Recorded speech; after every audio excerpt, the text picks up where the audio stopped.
Praise the Lord and welcome to Upper Room Church online service. I'm Megha and I'm Catherine. We as your host are super excited कि आज आपने Upper Room Church के online service को join किया। अगर आपने इस channel को अब तक सब्सक्राइब नहीं किया है तो प्लीज़ कर दीजिए and do share with your family and friends and also like our channel. Upper Room Church एक ऐसी जगह है जहां हम परमेश्वर की उपस्थिति को होस्ट करते हैं। जी हाँ, Jesus Christ, our Lord and Savior, is the reason why we gather together to worship Him. He is the one we love, He is the one we adore, and the only one we worship. और उसने ये वायदा किया है कि जहाँ 2 या 3 लोग इकट्ठे होते हैं, उनके बीच में उसकी उपस्थिति है। परमेश्वर की उपस्थिति की एक ये खासियत है कि जब वो आता है तब वो एक गेस्ट होता है, पर जब हम उसकी आराधना करना चालू करते हैं तब वो हमारा होस्ट बन जाता है, और जब वो हमारा होस्ट बनता है तब वो हमारी सारी ज़रूरतों को पूरी करता है। और आपको पता है, इस बात से कोई फर्क नहीं पड़ता कि आपके जीवन की परिस्थिति क्या है, क्योंकि उसकी उपस्थिति में इतनी सामर्थ है कि आपकी सारी परेशानियां दूर कर सकती हैं। 2 कोरिन्थी 3:17 इस प्रकार कहता है कि परमेश्वर आत्मा है और जहां उसका आत्मा होता है वहां पे आज़ादी है। चाहे वो आपके पास्ट के फेलियर्स हों, चाहे वो आपके प्रेजेंट के चैलेंजेस हों, चाहे वो आपके फ्यूचर के डर हों, परमेश्वर की सामर्थ उन सब को हटाने में मदद करता है। God is good all the time. He put a song of praise in this heart of mine. God is good all the time. Through the darkest night, His light will shine. God is good. God is good all the time.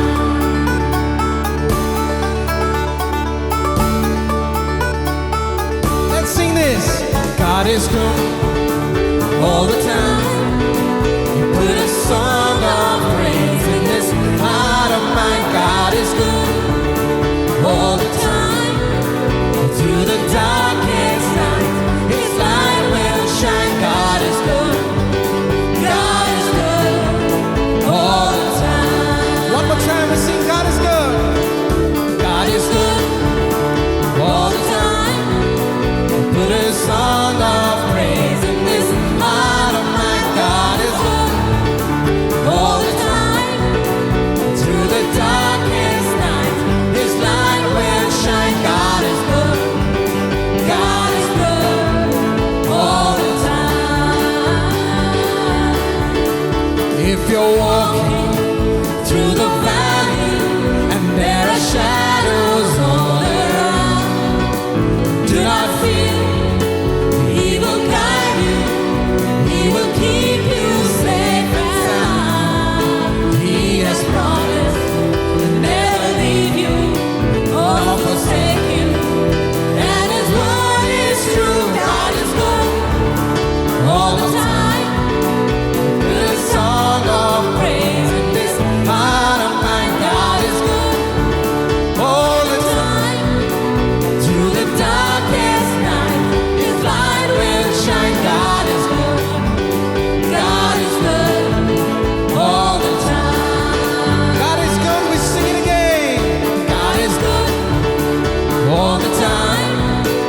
Put a song of praise in this heart of mine. God is good all the time. Through the darkest night, His light will shine. God is good. God is good all the time. We were sinners, so unworthy. Sin for us, He chose to die. He filled us with His Holy Spirit. Now we can stand and testify that His love is everlasting and His mercy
जी तेरा धन्यवाद, because तू अच्छा है यीशु, क्योंकि तू हमेशा हमेशा अच्छा है. Hallelujah. Come on, clap your hands and bless him. Thank you, Jesus. Oh, Father, we thank you that, Lord, at times when we don't understand, but we know that, Lord, you are good. And you are always at work. Thank you, Jesus. कितना महान है हमारा परमेश्वर. Thank you, Lord. Thank you, Jesus. We worship you, Lord. Lord, we worship. Lift up a voice to you. Oh, we worship you, Lord.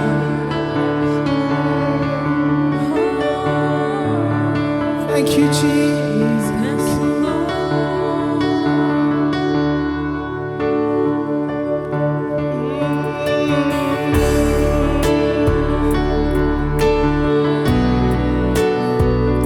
Thank you, Lord.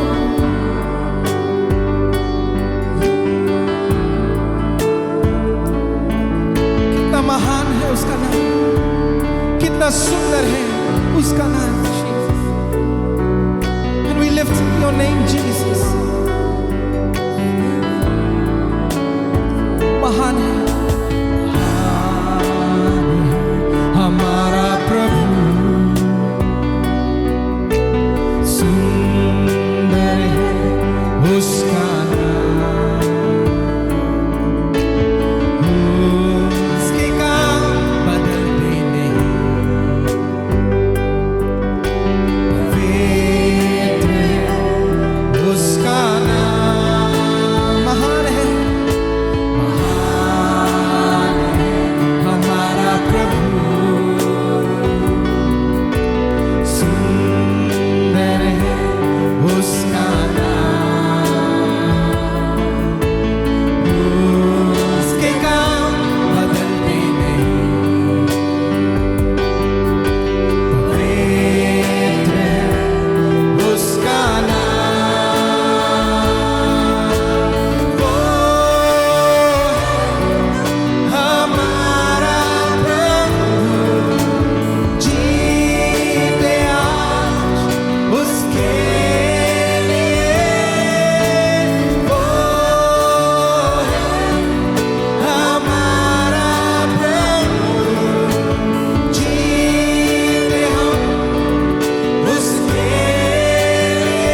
57 के 5 में राजा दाऊद एक बात कहते हैं। वहाँ यूँ लिखा है, हे परमेश्वर, तू स्वर्ग के ऊपर अति महान और तेजो में है, तेरी महिमा सारी पृथ्वी पर फैल जाए। राजा दाऊद इस बात को स्वीकार रहे हैं। वो जब स्वर्ग की ओर देखते हैं, उन्हें इस बात का आभास है कि पूरे स्वर्ग पे परमेश्वर की महानता और उसका तेज फैला हुआ है। पर साथ ही में वो इस बात की इच्छा करते हैं, हे परमेश्वर, तेरी महिमा सारी पृथ्वी पर फैल जाए। और जब राजा दाऊद इस बात को कह रहे हैं, वो भाग रहे हैं। इज़राइल की पूरी सेना उनका वध करने के लिए, उन्हें मारने के लिए उन्हें ढूंढ रही है और डर के मारे वो एक गुफा में छिपे हैं। और इस स्थिति में वो कहते हैं, हे परमेश्वर, तेरी महिमा सारी पृथ्वी पर फैल जाए। और जब मैं इस पद को पढ़ने लगा, मुझे एक बात समझ में आई। राजा दाऊद अपनी परिपक्वता में इस बात को समझते हैं, जानते हैं, जब जब परमेश्वर की महिमा उतरती है, मनुष्यों की भलाई होती है। आप और मैं जब अपनी भलाई देखते हैं, तब परमेश्वर की महिमा करते हैं। पर राजा दाऊद अपनी परिपक्वता में, अपनी मैच्योरिटी में इस बात को जान गए थे कि जब जब परमेश्वर की महिमा उतरती है, लोगों की भलाई प्रकट होती है, लोगों का जीवन बदलता है। वो समय राजा दाऊद का था, पर आज ये समय आपका और मेरा है। आइए निश्चल मन से, एक समर्पित मन से परमेश्वर की महिमा ढूंढें। भलाई हो जाएगी, पर ज़रूरी है उसके लिए आप और मैं परमेश्वर की महिमा ढूंढें। आइए आप और मैं भी राजा दाऊद के समान इस बात को कहें, हे परमेश्वर, तेरी महिमा सारी पृथ्वी पर फैल जाए। क्योंकि जब परमेश्वर की महिमा उतरेगी, जीवन बदल जाएंगे। जब परमेश्वर की महिमा उतरेगी, बीमारियों से लोग चंगे हो जाएंगे। जब परमेश्वर की महिमा उतरेगी, परिस्थितियाँ बदल जाएंगी। ज़रूरी है आप और मैं परमेश्वर की महिमा ढूंढें। हे परमेश्वर, सारी पृथ्वी पर तेरी महिमा फैल जाए।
Worship is a way we show our love for God.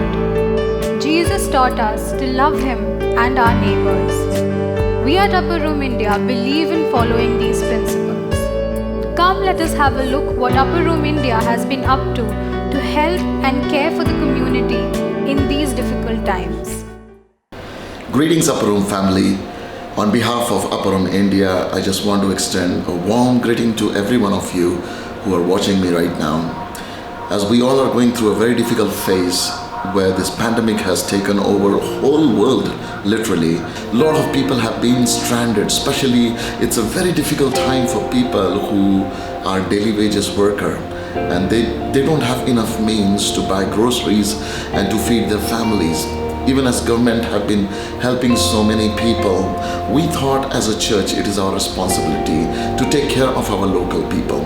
So as Upper Room India, we gathered resources from our local people. Everybody contributed whatever they could, and thank God that we were able to go into our neighborhood and provide at least for 10 days meal for everyone. We were able to get them rice and pulses and salt and oil, and we were able to give them flour and some basic needs that we were able to provide for so many people. At least 1,000 meals have been provided so far. I really want to thank God that God had enabled Upper Room Church to help so many people.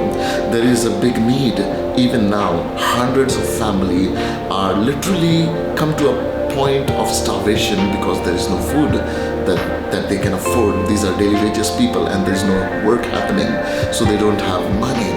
Else we want you to pray that during this pandemic that God would supernaturally provide for people in need.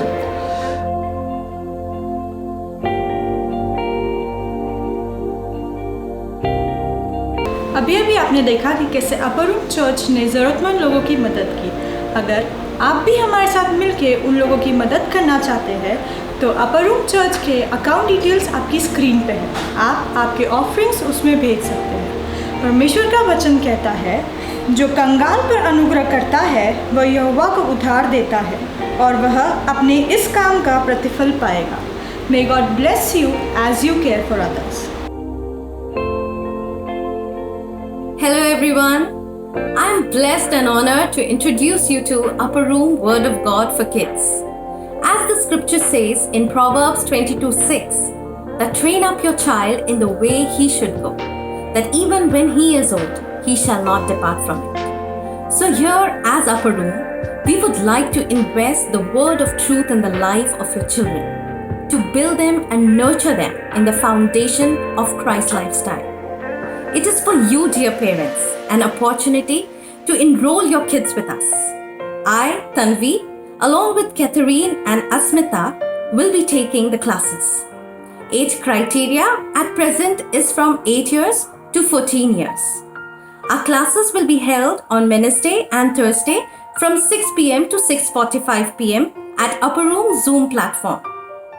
Now it's your time to decide to grab this opportunity. Just click on the link provided. Your small step could build a glorious future of your child's life.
Bible कहती है कि परमेश्वर मनुष्य नहीं वो इंसान है कि अपनी इच्छा को बदल दे। वो मनुष्य नहीं कि वो झूठ बोले। परमेश्वर का हर एक वादा सच्चा है। Every promise that Jesus made, He watches over His word to perform it. उसका वादा है वो आपको और मुझे कभी नहीं अकेला छोड़ेगा। वो जीवन भर हमारे संग चलेगा। What a blessed song it is कि वो हमारे संग चलेगा। वो हमें कभी अकेला नहीं छोड़ेगा। वो कभी हमें दुख और तकलीफ में नहीं छोड़ेगा। आज यदि आप अपने जीवन को दुख और तकलीफ में पाते हो, so I have a great news for you. सुनो, दुख और तकलीफ जब यीशु मसीह के साथ मुलाकात करेंगे तो दुख यीशु के सामने घुटने टेक लेगा। जब आपकी तकलीफ, जब आपकी परेशानियां, जब आपकी उलझने, जब आपकी असफलताएं यीशु से मुलाकात करेगी, वो यीशु के सामने घुटना टेकेगी और यीशु मसीह आपको एक नया जीवन देगा, एक विक्टोरियस लाइफ देगा। आज इस संडे को मेरा यीशु मसीह आपको वो विक्टोरियस लाइफ देने जा रहा है। I hope you enjoyed this worship. मेरे प्यारो, आज प्रभु यीशु मसीह आपके जीवन में अद्भुत काम करने जा रहा है। आइए मेरे साथ मिलकर प्रार्थना करें। Father, we come to you in the matchless name of Jesus Christ. I thank you for the blood of Jesus that has been sprinkled on our conscience, O Lord, so that we may walk into your very presence and call you Abba, Father. I thank you, Jesus, you do not deal with us based on our failures, based on our infirmities, O Lord. But Lord, your love accepts us as we are. आज मैं धन्यवाद देता पिता, आपने हमें ग्रहण किया और अपने लिए उपयोगी पात्र बनाया। मेरी प्रार्थना है मुझे और मेरे सुनने वालों को अपने लहू में ढाप लीजिए, हमें छू लीजिए प्रभु जी, और आज आपका वचन हमसे बात करे, हमारे जीवन को हमेशा के लिए बदल दे। In Jesus' mighty name, Holy Spirit, take over from this place. Thank you, Father. You're so welcome. You're so welcome. In Jesus' name. Amen. Amen. My friend, प्रभु यीशु मसीह की इच्छा यह है कि आप यीशु मसीह के साथ एक आज़ाद जिंदगी का अनुभव करें। That you may live a victorious life. कुछ समय पहले मैं अपनी वाइफ, अपने बच्चों के साथ केरला गया था। और जब हम लोग केरला गए थे, we went on family tourism. हम अलग अलग जगहों पे गए, हम मुन्नार में गए, टेकड़ी में गए, अलग अलग जगह पर गए। वन ऑफ द प्लेस जब हम जा रहे थे तो हम एक टेम्पल में गए जहाँ पर लोगों के पास में हाथी थे, बड़े बड़े एलिफेंट्स वहाँ पे थे, और हम लोग उन एलिफेंट्स को देखने के लिए उस टेम्पल में चले गए। मैं जब वहाँ पे देख रहा था तो मैंने देखते समय में मैंने क्या देखा कि एक मदर एलिफेंट थी जो बहुत बड़ी थी और एक छोटा बेबी एलिफेंट था। वो लगभग 4 फीट के हाइट का था, लेकिन mother elephant was really tall, must be about 12-13 feets. और जब मैंने इन दोनों को देखा तो मैंने क्या देखा कि मदर एलिफेंट को नायलॉन की रस्सी बांधा हुआ है और छोटा बेबी एलिफेंट जो है उसको लोहे की बड़ी बड़ी जंजीरों से बांध रखा था। मैं महावत को पूछने लगा, वो जो केयरटेकर था उन एलिफेंट्स का, उनसे मैंने पूछा कि भाई एक बात बताओ, वो बड़ी लोहे की जंजीर से अपने मदर एलिफेंट को बांधना चाहिए और ये हल्की नायलॉन की रस्सी से अपने छोटे एलिफेंट को बांधना चाहिए, आपने उल्टा नहीं कर दिया? वो महावत मुझे देखकर हंसने लगा और मुझसे कहने लगा, नहीं भाई ऐसी बात नहीं है। मेन चीज़ क्या है, अब ये एलिफेंट जो मदर एलिफेंट है ये बड़े चेन से बंधा नहीं है परंतु अपनी सोच से बंधा है। मैंने उससे पूछा वो कैसे? वो मुझसे कहने लगा, पता है जब ये मदर एलिफेंट इस बेबी के साइज का था, जब वो छोटा बच्चा था, उस समय मैंने उसे लोहे की जंजीरों से बांध दिया और उसे लोहे की जंजीरों से ऐसे बांध दिया कि वो चाहकर भी अपने आप को हिला नहीं पा रही थी, छुड़ा नहीं पा रही थी। वो बहुत अपने आप को छुड़ाने का प्रयास करने लगी लेकिन अपने आप को छुड़ा नहीं पाई। उसने बहुत कोशिश की और हर बार कोशिश के बाद क्या हुआ, वो असफल हो गई। आखिर एक दिन उसके दिमाग में ये बात बैठ गई कि जिस चीज से मेरा महावत मुझे बांधता है वो मुझसे ज्यादा पावरफुल है और मैं अपने आप को उससे छुड़ा नहीं सकती। बोली अब जब वो बड़ा हो गया, जब वो एलिफेंट बड़ी हो गई, अब मैं उसे अगर धागे से भी बांधूंगा ना तो वो एलिफेंट अपनी जगह से हिलेगा नहीं। क्यों? क्योंकि उसने अब अपनी सोच से खुद को बांध रखा है। अब वो रस्सी से बांधा हुआ एलिफेंट नहीं है, वो अपनी सोच से बांधा हुआ एलिफेंट है। मैं सोचने लगा और मेरे दिल में एक ख्याल आया कि ये हमारे जीवन के लिए भी कितना सच है कि जब हम यीशु पर विश्वास करते हैं हम नए जीवन की सृष्टि तो बन जाते हैं, सब कुछ हो जाता, लेकिन फिर परमेश्वर का वचन हमें कहता है कि हमें एक नया मन को धारण करना है। That we must renew our mind। हमारे मन के नए हो जाने से हमारा चाल चलन भी बदलता जाना चाहिए। मेरे प्यारो, बहुत सारे लोग यीशु के पास आ जाते हैं, वे मसीह जीवन में आ जाते हैं, लेकिन वो अपने मन को रिन्यू नहीं करते। और क्योंकि वो अपने मन को रिन्यू नहीं करते, जैसे ये एलिफेंट जिसे लगता है कि वो नायलॉन की रस्सी उसे बांध कर रख सकती है, जबकि एलिफेंट उसको तोड़ने में पूरी तरीके से सक्षम है, लेकिन वो फंसा हुआ रहता, वैसे ही हम कितने सारे लोग हैं जो हम अपने विचारों से बन जाते हैं। जब मैं जीवन के इस वारदात को देखने लगा कि एक तो वो है जो श्राप मुझे बांधते हैं, एक तो वो है जो शैतान मुझे बांधता है, एक तो वो है जो एडिक्शंस मुझे बांधते हैं, एक तो वो है जो बाहरी परिस्थितियां मुझे बांध देती है, एक तो वो है जो गरीबी मुझे बांध कर रख देती है कि मैं जो चाहता हूं वो नहीं कर पाता हूं। ये तो एक्सटर्नल चीज़ है जो बदली जा सकती, जिसके बारे में लास्ट संडे मैंने बताया। यदि आपने लास्ट संडे के संदेश को नहीं सुना तो जरूर से लास्ट संडे के संदेश को आप YouTube पे देख सकते हैं। लेकिन प्यारो, मैं एक चीज आपको बताना चाहता हूं, ये एक्सटर्नल चीज जो आप पर कब्जा करके आपको प्रिजन में, आपको केज में रखने की ताकत रखती है, इनसे तो निपटा जा सकता है, बट सबसे डेडली चीज यदि कुछ है तो वो है इंटरनल प्रिजन, इंटरनल चेन्स। हमारे भीतर कुछ है, ऐसे विचारधाराएं जो हमको बांध के रखती है, ऐसे बंधन जो बाहरी परिस्थिति पर आधारित नहीं है, ऐसे बंधन जो हमारी मानसिकता पर आधारित है।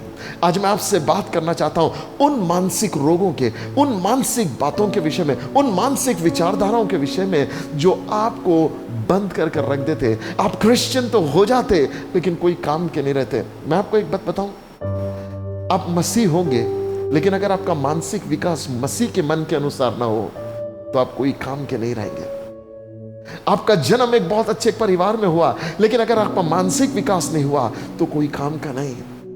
आपको लॉटरी लग गई होगी, लेकिन अगर आपका मानसिक विकास नहीं हुआ तो जो कुछ आपने पाया है वो भी आप खो दोगे। Listen my friends, you need to grow in understanding and wisdom। और आज मेरी ये दुआ है कि पवित्र आत्मा हम में से हर एक की मदद करे कि हम समझे ऐसी कौन सी बातें जो हमारे जीवन को बंधन में लाकर रख देती है। आज आप देख रहे हैं लॉकडाउन सब तरफ से खुलते चले जा रहे हैं, लेकिन वो सामाजिक लॉकडाउन जो खुल रहे हैं या सरकारी जो लॉकडाउन खुलते चले जा रहे हैं वो तो हम एंजॉय कर लेंगे, लेकिन क्या आप वास्तव में आपके भीतर जो लॉकडाउन्स हैं उनसे आजाद हो पा रहे हैं? ये कौन सी चीज है जो हमारे अंदर हमको लॉकडाउन में लाकर रख देती है? You know, when I look into the scripture, मुझे दिखाई देता है हर एक व्यक्ति जो इस दुनिया में पैदा होता है वो कभी ना कभी अपने दिल में चोट जरूर खाता है। ऐसा कोई भी व्यक्ति नहीं है जो ये कहेगा मुझे कभी चोट नहीं लगी। यदि कोई आकर मुझसे ये कहे कि भाई मुझे आज तक कभी किसी ने मेरा दिल नहीं दुखाया, आज तक कभी किसी ने मेरा दिल नहीं तोड़ा, तो मैं उससे कहूंगा बेटा तू अब तक जीना शुरू ही नहीं किया है। यदि इस संसार में आप जीना शुरू कर चुके, if you are living, you know one thing that people betray, you know one thing that people speak lies. आपको एक बात मालूम है कि लोग धोखा देते हैं, आपको मालूम है परिस्थितियां बदलती है और ये चीजें हमारे दिल पर असर कर जाती है। कई बार एक व्यक्ति जो बड़ा हंसमुख होता, बड़ा आनंदित व्यक्ति होता, वो व्यक्ति उदास व्यक्ति बन जाता। क्यों एक आनंदित व्यक्ति उदास व्यक्ति बन जाता? उसके जीवन में कुछ हादसा हो जाता, जीवन में कुछ ऐसे इंसिडेंट हो जाते जो व्यक्ति की रौनक को उससे छीन लेते हैं। I don't know about you, लेकिन मैं अपने जीवन में ऐसे कुछ घटनाओं से होकर गुजरा जिन्होंने मेरे पर्सनालिटी को शेप किया, जिन्होंने मेरे जीवन में मुझे एक बंधन में ला के रख दिया, until the time I learned to bring that situation to Jesus Christ। जब उन परिस्थितियों को मैं यीशु के पास लेके आया, तब मैं उन परिस्थितियों से आजाद होने पाया। माय फ्रेंड्स, ऐसी एक परिस्थिति है primal wounds of your heart. आपके हृदय के वो घाव जो आपको शायद आपके अजीजों ने दिए हैं, वो घाव जो शायद आपको अनमेट एक्सपेक्टेशन के द्वारा आपको मिले हैं, वो घाव जो आपके जीवन में कंपैरिजन के कारण आपको मिले हैं, वो ऐसे चोट आपके जीवन में हुए जो शायद आपको असफलताओं ने आपके जीवन में दिए हैं, ऐसे घाव जो आपकी यादों ने आपको दिए हैं, ऐसे घाव जो आपके प्रिय के आपको छोड़ जाने ने दिए हैं। आपके त्यागे जाने ने आपको दिया है। जीवन में ऐसे हालात आपके जीवन में होने लगे जिस कारण बिटरनेस बढ़ने लगा, जिस कारण अनफॉरगिवनेस बढ़ने लगा, जिस कारण पेनफुल मेमोरीज हमारे दिन रात को उजाड़ने लग गई। यदि आप अपने आप को ऐसी परिस्थिति में पाते, न तो कल की रात में आपको सुकून होता था, न तो आने वाले दिन में चैन आपको नजर आता है, न तो आप पिछली मेमोरी का आनंद उठाने पाते, न आने वाले दिनों की आशा में जॉयफुल हो पाते हो। यदि आप अपने जीवन में ऐसी परिस्थिति में चल रहे हैं तो आपसे मैं कहना चाहता प्यारों, आपका हृदय घायल है। You know, so many people, when their spirit and their heart is wounded, they're not able to enjoy their life. मुझे एक जीवन चरित्र याद आता। 1 Samuel chapter 1 talks about a lady जिसका नाम हन्ना था। उस हन्ना के जीवन में एक प्रॉब्लम था, और वो प्रॉब्लम था कि वो बांझ थी, उसको कोई संतान नहीं थे। और बाइबल बताती है उसका पति एल्काना उससे बहुत प्यार करता था, लेकिन एल्काना ने 2 शादी की थी। उसकी एक पत्नी का नाम हन्ना था, दूसरी पत्नी का नाम पनीना था। और ऐसे समय में पनीना को बच्चे होने लगे, लेकिन हन्ना को कोई बच्चे नहीं थे। And we know the story 1 Samuel में कि कैसे पनीना हन्ना को चिढ़ाने लगी, और उसके शब्द हन्ना के आत्मा को घायल करने लगे, हन्ना के इमोशंस को घायल करने लगे, हन्ना के हार्ट में प्रॉब्लम्स को क्रिएट करने लगे। वो आनंद और खुशी को छोड़ बैठी, वो दुखी होने लग गई, वो उदास रहने लग गई, वो रोते रहने लग गई, वो अकेलेपन में और मायूसी का शिकार होने लग गई। एक हंसती खेलती जिंदगी, एक सपनों से परिपूर्ण जिंदगी आंसू और जिल्लत की जिंदगी बन गई।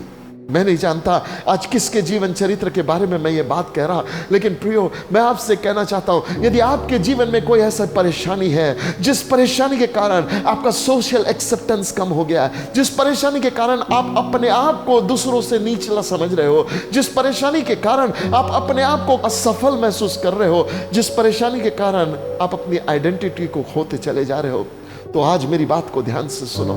हन्ना के जीवन में जब वो प्रॉब्लम आया, she made the best choice. उसने अपने मित्रों से जाके अपने दिल के हाल को नहीं खोला, उसने अपने पति से जाके अपने दिल के हाल को नहीं खोया, उसने किसी इंसान के पास जाकर अपने दिल के हाल को नहीं खोया, क्योंकि उसे मालूम है मेरी आवश्यकता में लोग मेरी मदद नहीं कर सकते, मेरे मित्र मेरी मदद नहीं कर सकते। कभी कभी जिंदगी में ऐसे हालात हो जाते हैं और ऐसे प्रॉब्लम्स हो जाते हैं, जो प्रॉब्लम्स हम किसी के साथ चाहकर भी शेयर नहीं कर पाते, जो प्रॉब्लम्स हम दूसरों के साथ बात नहीं कर पाते। If you are going through that bitterness of your life, यदि आप अपने जीवन के एक ऐसे तराई से भरे हुए स्थान से, अंधकार से भरे हुए तराई में से जा रहे हो, जहां कोई साथी नहीं, जहां कोई आपकी सुनने वाला नहीं, जहां किसी को बता के भी आपको लगता कोई फायदा नहीं क्योंकि आपके प्रॉब्लम्स इतने बड़े हैं, तो मैं आपसे कहना चाहता हूं, जैसे आपने वचन में आज गीत के माध्यम से सुना, वो तुझे कभी नहीं छोड़ेगा।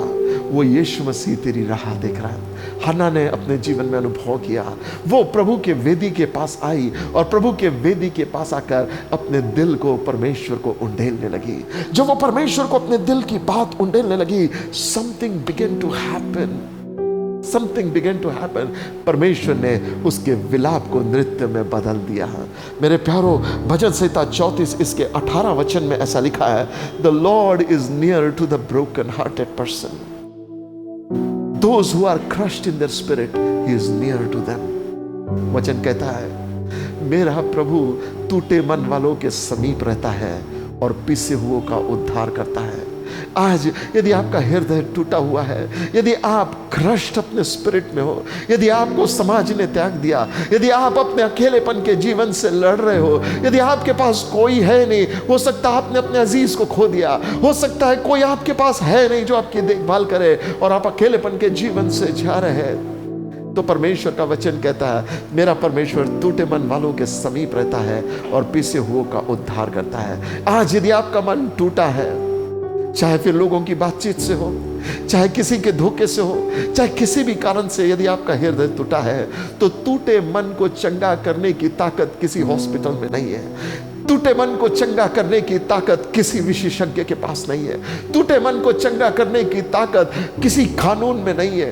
टूटे मन को, एक टूटे हुए हृदय को, एक बेचैन आत्मा को सुकून पहुंचाने की ताकत परमेश्वर की उपस्थिति में है। जैसे हमारे जीवन में जब हमारे घर में अधिक बिजली की समस्या हो जाए तो हम इलेक्ट्रिशियन को बुलाते हैं, यदि नल की समस्या हो जाए तो हम प्लम्बर को बुलाते हैं, यदि हमारे जीवन में, यदि हमारी गाड़ी में समस्या हो जाए तो हम एक मैकेनिक के पास लेकर जाते हैं। वैसे ही हमारे जीवन में जब समस्याएं आने लगी, जब आपके हृदय में समस्या आने लगे, जब आपकी आत्मा में व्याकुलता बढ़ जाए, जब आप अकेलेपन से और सन्नाटे से होकर गुजरने लगे और आपको लगे कि कोई आपकी मदद नहीं करा, तो किसके पास लेकर जाए अपने आप को? यीशु के पास लेकर आए। बाइबल कहती वो तुझसे प्यार करता। यीशु मसीह ने एक बेहतरीन वर्ड कहा। प्रभु यीशु मसीह ने कहा, ए बोझ से दबे हुए मेरे पास आ, मैं तुझे शांति दूंगा।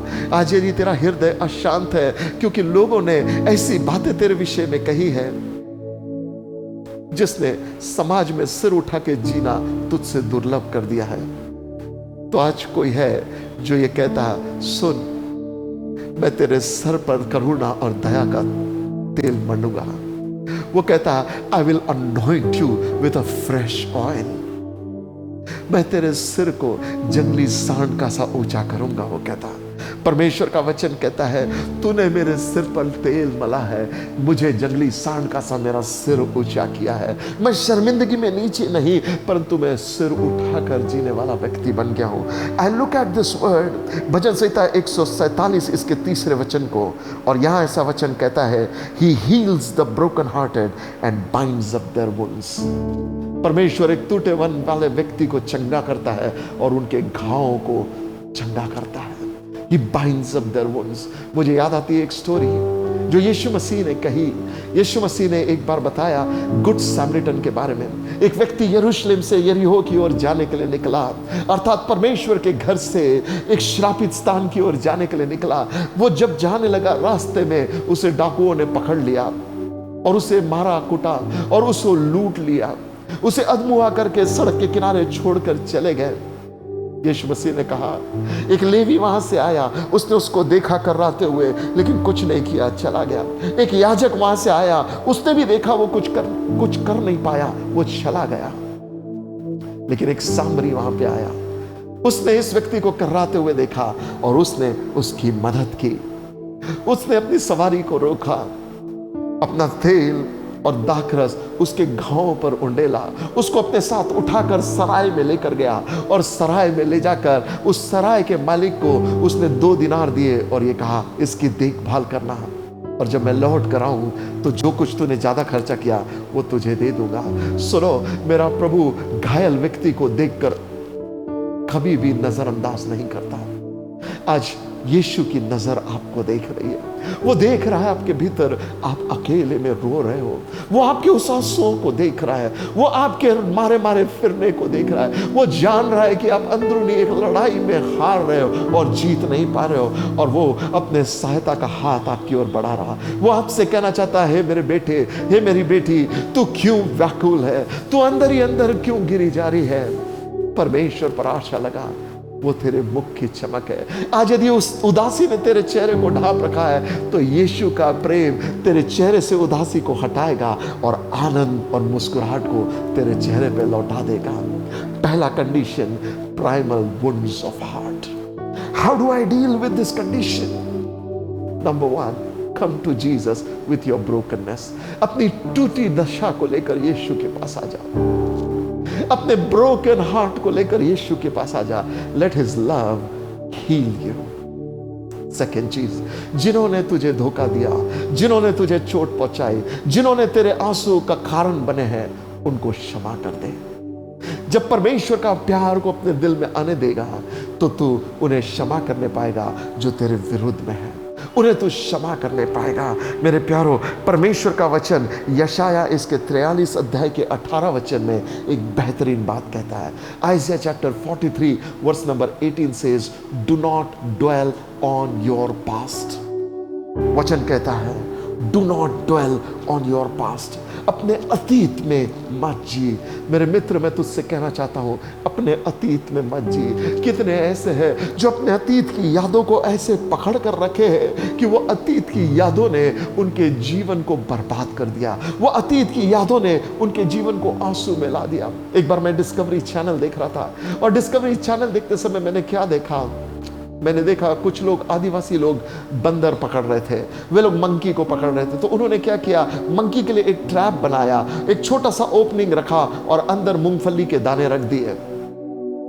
वो बंदर आया, उसने अपना हाथ स्क्वीज करके अंदर डाला और मूंगफली के दानों को ऐसा मुट्ठी में पकड़ लिया। और जब मुट्ठी बन गई तो उसका हाथ बड़ा हो गया और वो ओपनिंग से बाहर नहीं निकल पा रहा था। बंदर छटपटाने लगा निकालने के लिए, लेकिन वो मुट्ठी छोड़ नहीं रहा था। खींचने लगा अपने आप को, लेकिन वो ट्रैप में फंस चुका था। क्यों? क्योंकि वो मुट्ठी छोड़ नहीं रहा था। यदि बंदर वो मुट्ठी को छोड़ दे, मूंगफलियों को छोड़ दे, तो वो अपने हाथ को स्क्वीज करके वापस बाहर निकाल सकता था। लेकिन वो बंदर ऐसा आखिरी तक नहीं किया। वे लोग एक बोरा लेकर आए, उसके ऊपर बोरा डाल दिए और उसे पकड़ लिए। जब मैं वो देख रहा था, मेरे हृदय में पवित्र आत्मा ये विचार दे रहा था कि कई बार हमारे जीवन में ऐसा ही होता है। जैसे वो बंदर मूंगफली को छोड़ा नहीं और अपनी आजादी को गंवा दिया, वैसे ही हमारे जीवन में ये प्रॉब्लम्स होते हैं। यशायाह 43 के 18 पद में परमेश्वर का वचन हमसे कहता है, do not dwell on your past. एक चीज याद रखना, जब परमेश्वर कोई चीज के लिए मना करता है, परमेश्वर का ज्ञान हमसे बड़ा है। If we still do what God says do not do, हम अपने हानि के लिए उसे करते हैं। वो बंदर उन मूंगफलियों के चलते अपने पूरे भविष्य को बर्बाद कर दिया। यदि वो बंदर उन मूंगफलियों को छोड़ देता तो वो अपने जिंदगी में आजाद हो जाता। मेरे प्यारों, मैं आपसे कहना चाहता हूँ, कई बार हमारे जीवन का अतीत उन मूंगफलियों के जैसे हमें अट्रैक्टिव मालूम पड़ता है और हम नहीं जानते कि हम उन्हें इतना टाइट पकड़ के रखते कि अपना वर्तमान और अपना भविष्य बर्बाद कर देते। परमेश्वर का वचन कह रहा है, तेरा अतीत तेरे वर्तमान और तेरे भविष्य को बर्बाद ना करने पाए। हो सकता है तेरे फेलियर्स ग्रेट रहे होंगे पास्ट में, हो सकता है रिलेशनशिप्स में फेलियर्स होंगे, हो सकता है लोगों ने दिल दुखाया होगा, हो सकता है तेरा स्पिरिट क्रश हो गया होगा, लेकिन आज प्रभु यीशु मसीह के पास आ and choose not to dwell on your past. वचन कहता है, अपने पास्ट पर ड्वेल मत कर, behold I will do a new thing. मेरी प्रार्थना है पवित्र आत्मा आपके जीवन में एक नया कार्य करने पाए, अ new thing, give you a healthy heart. Do you know one thing, जिनका हार्ट वुंडेड होता है वो अपने जीवन में ऊंचाइयों पर नहीं पहुंच पाते, वो अपने जीवन में ऊंचाइयों पर नहीं जा पाते। जब उनका हार्ट हेल्दी होता, उनके विचार प्योर होते और वो अपने जीवन में ऊंचाई पर जाने पाते। It is wounded and hurt people that end up wounding and hurt themselves and others. मैंने अपने जीवन में बहुत कुछ खोया, और जब खोया तो मेरे जीवन में भी एक घाव आए, लेकिन मैंने सीखा परमेश्वर के वचन से कि पवित्र आत्मा को अनुमति दे कि Lord help me forget my past, और मैं आगे बढ़ने पाऊं। मेरे प्यारो, परमेश्वर के वचन से सीखो।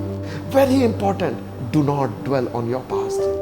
पहला प्रॉब्लम जो मैंने आपको बताया वो प्रॉब्लम है primal wounds of your heart. ये आपके जीवन में आपको लॉकडाउन में रख देता, एक इंटरनल प्रिजन में रख देता। आप चाहकर भी कहीं जा नहीं पाते। जिस व्यक्ति का हृदय उदास रहता है वो भरे पार्टी में भी अकेलापन को महसूस करता है, वो परिवार में भी अकेलेपन से होकर गुजरता है, वो खुशी के माहौल में भी आंसुओं और जिल्लत की जिंदगी को जीता है। कहीं आप ऐसे तो नहीं जिनके चारों ओर सब कुछ है, लेकिन फिर भी जीवन एक आंसुओं का जीवन बन गया है।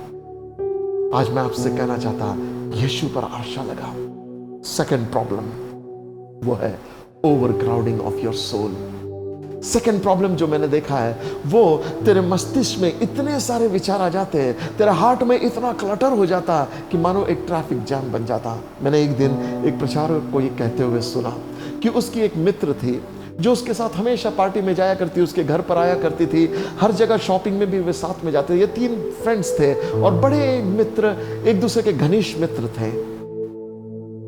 इनमें से 2 फ्रेंड तो अपने घर हमेशा तीनों मित्रों को बुलाया करते थे, लेकिन एक फ्रेंड ऐसी थी जो हमेशा दरवाजे पे ही उनसे बात करती थी, अपने घर में अंदर उनको कभी लेकर नहीं आती थी।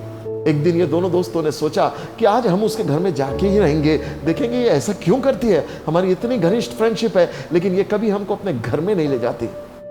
एक दिन दोस्तों ने जबरन उसके घर में प्रवेश कर दिया, और जब उसके घर में वे चले गए तो वो देखकर हैरान हो गए कि उसके घर में इतने सारी चीजें थी, डब्बों के ऊपर डब्बे के ऊपर डब्बे के, जैसे एक कोई गोडाउन में कोई आ गया है जहां पे किसी ने स्टॉक करके चीजें रखी है। पुरानी पुरानी चीजें उसके घर में इतनी रखी हुई थी। It was like a cluttered place. चलने के लिए जगह नहीं थी, बैठने के लिए जगह नहीं थी, कहीं आज़ादी महसूस नहीं हो सकती थी, देख नहीं सकते थे, बिकॉज हर जगह दूर दूर तक रद्दी स्टक किए हुए थे। मेरे प्यारों, मैं आपसे कहना चाहता हूं, कई बार हमारे शायद घर हम बहुत क्लीन रखते हैं, लेकिन हमारा हृदय हम ऐसे क्लटर्ड रखते हैं, हमारी मानसिकता हम ऐसे क्लटर्ड रखते हैं। कुछ लोग अपने जीवन में इसलिए प्रोग्रेस नहीं कर पाते क्योंकि उनके दिमाग में बहुत से विचार होते हैं। ये एक ऐसी मानसिकता है जहां हर दिन एक नया थॉट आपके दिमाग में रहता है, जहां कॉन्स्टेंटली नए विचार आपके दिमाग में रहते हैं, और इतने फ्लडेड रहते हैं आप नए आइडियाज से कि आप कुछ भी एग्जीक्यूट नहीं कर पाते। आपके मन में विचारों का एक सैलाब आता रहता है, हर प्रकार के विचार आपके जीवन में आते रहते हैं, और मानो आपके दिमाग में एक ऐसा स्थान आपका दिमाग बन जाता, which is a store house of millions of thoughts, all good bad अगली बैड, हर तीसरे। आपको सुकून नहीं मिल पाता, और ऐसा व्यक्ति अपने जीवन में कुछ कर नहीं पाता। मैं आपसे कहना चाहता हूं, जब आप परमेश्वर के वचन में देखते हो, ये क्लटर्ड हार्ट मनुष्य के जीवन को बर्बाद करके रख देता। Do you know one thing, एक क्लटर्ड हार्ट आपको आपकी शांति में जीवन में जीने नहीं देता। ये क्लटर्ड हार्ट आपके जीवन से सुख और चैन को छोड़ लेता। ये चिंताओं का जीवन है, ये बहुत सारे विचारों का जीवन है, जहां हम अपने जीवन में जो करना चाहते नहीं कर पाते, जो नहीं करना चाहते उसमें ही वक्त जाया करते हैं। It is a place where you only sit in one place and keep thinking about things that don't matter in life. किसी ने फेल्यूर के बारे में बड़ा अच्छा एक बात कही। उन्होंने कहा, फेल्यूर की परिभाषा है, failure is being successful at things that don't matter. कितने लोग अपने जीवन में ऐसे हैं जो प्रोक्रास्टिनेशन का शिकार हो गए। वे जगहों पे बैठे बैठे सोचते रहते। उनसे जाके देखो वो क्या कर रहे हैं, सोच रहे हैं। सुबह उठता है, ख्याली पुलाव चल रहा है, शाम हो गई लेकिन सोचता ही रहता है आदमी, और प्रोडक्टिव नहीं हो पाता। जब हृदय उदास हो तब मन सोचने पर व्याकुल हो जाता है। या तो आपका मन बिल्कुल ही ब्लैंक हो जाता है, या तो उसमें इतने थॉट्स आ जाते हैं कि आप कुछ भी नहीं कर पाते। एक ट्रैफिक जैम आपके जीवन में हो जाता। You know, I was reading in the scripture, फिलिपियों इसके 4 अध्याय इसके 5वें वचन में लिखा है, do not be anxious about anything. किसी बात की चिंता मत कर, परंतु हर एक बात प्रार्थना और निवेदन के साथ परमेश्वर के सामने लेकर आ। आज अपने आप को टटोल के देखो, आपका सबसे ज्यादा समय किन बातों को सोचने में जाता। You know, sometimes I have done this exercise for myself. I'm training my mind to be productive. One of the way you can train is mapping your thoughts. अपने थॉट्स को मैप करना।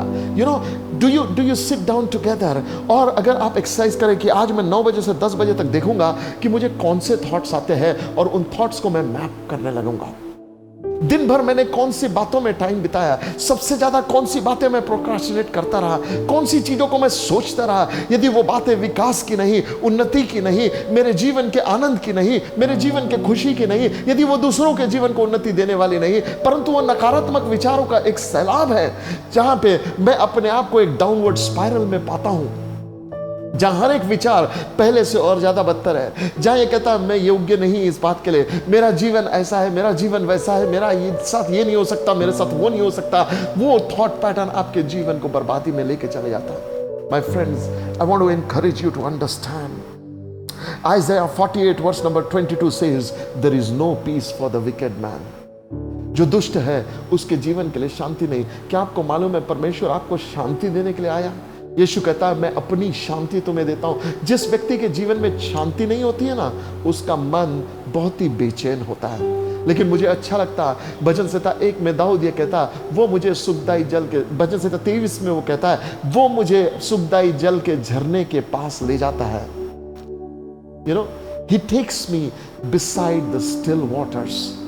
वो स्टिल वाटर एक्सपीरियंस लोगों के जीवन में नहीं है। कितने लोगों के जीवन में एक ऐसा एक्सपीरियंस है जहां पे वो सिर्फ एक सैलाब की नहीं, उनके दिमाग में थॉट्स का एक बड़ा सा बवंडर चल रहा है। आज मैं आपसे कहना चाहता हूं, यीशु मसीह के पास आइए ताकि प्रभु यीशु आपको स्टिल वाटर एक्सपीरियंस मिला है। जब आप रात में सोने के लिए जाते हैं, जब आंख बंद करते हैं, do you enjoy your sleep? या आप सो नहीं पाते because there is so much of thoughts in your mind? आज कितने लोग ऐसे हैं who are having sleepless nights. मेरे प्यारों, मैं आपसे कहना चाहता, यदि आपके जीवन में ये प्रॉब्लम है तो आज यीशु मसीह के पास आओ। ये ओवरक्राउडिंग ऑफ सोल इंसोमेनिया को जन्म देता है। ये ओवरक्राउडिंग ऑफ सोल एंजाइटी को जन्म देता है। ये ओवरक्राउडिंग ऑफ सोल फियर को जन्म देता है और व्यक्ति की पर्सनालिटी ऐसी इफेक्ट हो जाती है कि वो अपने जीवन में प्रोग्रेस नहीं कर पाता। किसने उसे बांध रखा? उसके अपने विचारों ने। किसने उसको रोक रखा? उसके अपने विचारों ने। इन थॉट्स को बदल दो। वो जो सोचता रहता है वैसे उसकी भावनाएं हो जाती है, जैसे उसकी भावना हो जाती है वैसे उसके एक्शंस और रिएक्शंस हो जाते हैं और इवेंचुअली वैसे ही वो हैबिचुअल हो जाता है। मेरे प्यारों, आपसे कहना चाहता हूं, आज यदि ये विचार आपको बंदी बना रहे हैं, यदि आपके दिमाग में इतने विचार चल रहे हैं जो बेचैनी के हैं, तो यीशु के पास आओ और यीशु से कहो, हे प्रभु, ये मन को बदल दे, एक नया मन तो मुझे दे दे। Lord give me a brand new mind. Masih का मन मुझ में परमेश्वर तू एक्टिवेट कर दे। जब मैं परमेश्वर के वचन को देखता हूं, आई लव टू सी। भजन संहिता का लिखने वाला ये कहता है, एक वर मैंने यहोवा से मांगा है और उसी के यत्न में रात दिन रहता हूं। One thing I have desired from the Lord. See, it is about one thing. One thing I have desired. Mariam के बारे में प्रभु यीशु मसीह ने कहा, one thing she has chosen, जो उससे छीनी नहीं जाएंगी। पौलुस अपने जीवन में कहता है, one thing I do in my life, forgetting the past, I press on towards future. One thing, living your life on one thing is very important. Cluttered, pluralistic life form में नहीं जीना। कुछ लोगों के पास विश्वास करते हैं, मुझे प्रॉब्लम क्या है, वे विश्वास करते हैं ये भी प्रभु है, वो भी प्रभु है, वो भी प्रभु है, वो भी प्रभु है, सब चीज प्रभु है, सब चीज परमेश्वर है। और ये प्लूरलिस्टिक अप्रोच ने क्या किया मालूम? उनके माइंड को इतना क्लटर्ड कर दिया, इतना फ्यूटाइल कर दिया कि वो अपने जीवन के विकास को नहीं कर पाते। उनका जीवन शांत नहीं रहता। वे हमेशा डर में रहते, वे हमेशा चिंता में रहते, वे हमेशा घबराहट की जिंदगी को जीते हैं। ओ, इसको भी प्लीज करना है, उसको भी प्लीज करना है, उसको भी प्लीज करना है। दूसरों को प्लीज करने के चक्कर में खुद को भूल जाते हैं। आज मैं आपसे कहना चाहता, ये क्लटर्ड माइंडसेट ने अच्छों की जिंदगी बर्बाद कर दी है। Don't let cluttered mind put you in a lockdown. Don't allow it to keep you in an internal prison. Release yourself from that. कैसे आप अपने आप को आजाद करोगे इस क्लटर्ड माइंडसेट से? यीशु के पास आने के द्वारा। जब आप यीशु के पास आते ना, यीशु मसीह ने मार्था से कहा, हे मार्था, हे मार्था, तू बहुत सी बातों में चिंता करती है। ये बहुत सी बातों में चिंता करना जिंदगी में आशीष नहीं लाएगा। बहुत सी बातों की चिंता करता, मेरा क्या होगा, मेरे बच्चों का क्या होगा, मेरे भाई बहनों का क्या होगा, मेरे परिवार का क्या होगा, मेरे इसका क्या होगा, मेरे उसका क्या होगा। ये क्लटर्ड माइंडसेट जो है ना, यीशु कहता तू बहुत सी बातों की चिंता करती है। Only one thing is required. Listen, इसका एक ही इलाज है, बहुत सी बातों को मत सोच। One thing is required. वो भाग जो मरियम ने चुन लिया है, क्या था वो भाग? मरियम यीशु मसीह के पास बैठ गई, उसके चरणों पे बैठ गई। If you are cluttered mindset person, you need one thing, you need to come into the presence of God. परमेश्वर की उपस्थिति में आओ और यीशु के ऊपर फोकस हो जाओ। तब तक यीशु के ऊपर फोकस रहो जब तक आपके जीवन में उठने वाले सारे विचार ठंडे ना हो जाएं। जैसे पतरस यीशु को जब देख रहा था, वो लहरों के ऊपर चल रहा था।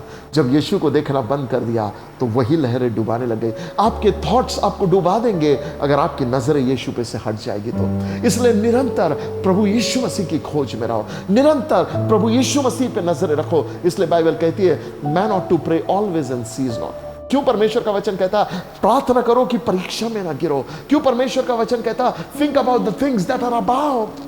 वो कहता स्वर्गीय बातों की धुन में रहो। क्यों? ताकि वो क्लटर्ड माइंड से आपको बचा ले।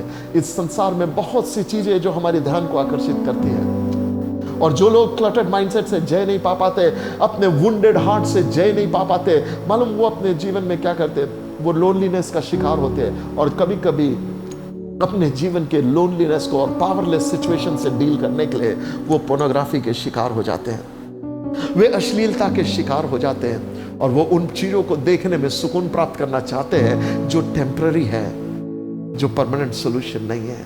मेरे प्यारों, आपसे कहना चाहता हूं, पाप आपके जीवन को परमानेंट सॉल्यूशन नहीं दे सकता। पाप आपके जीवन को दीमक की नाई खा जाता है, लेकिन यीशु है, उसका प्यार है, उसकी पवित्रता है जो आपके जीवन को परमानेंट सॉल्यूशन देती है। I found this problem, the way you can solve this problem is being still and seeing the salvation of God.